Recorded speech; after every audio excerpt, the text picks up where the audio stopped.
Μπορεί να προστατεύει το χέρι μας αν αλλάξει πολύ απότομα και στιγμιαία η θερμοκρασία. Προσοχή, στιγμιαία. Για μια σπίθα. Μην αληφθείτε με σαπούνι και μπείτε στο τζάκι. Θα ψηθείτε.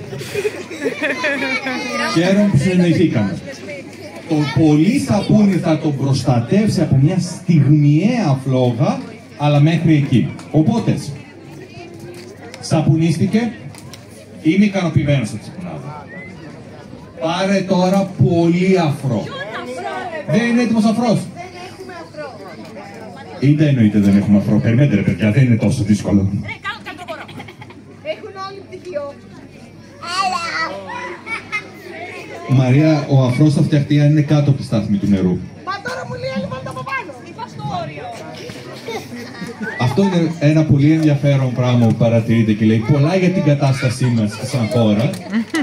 Κάποιοι έχουν τακτορικό, κάποιοι έχουν μεταπτυχιακό που βλέπετε μπροστά σας. Δεν μπορούμε να φτιάξουμε σαπουνάδα.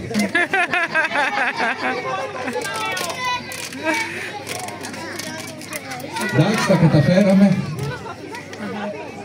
Δεν θέλω να σας αγχώσω, αλλά μπουρμπουλίθες κάνετε.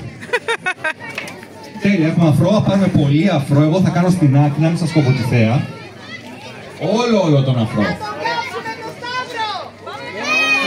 Ωραία. Πάμε.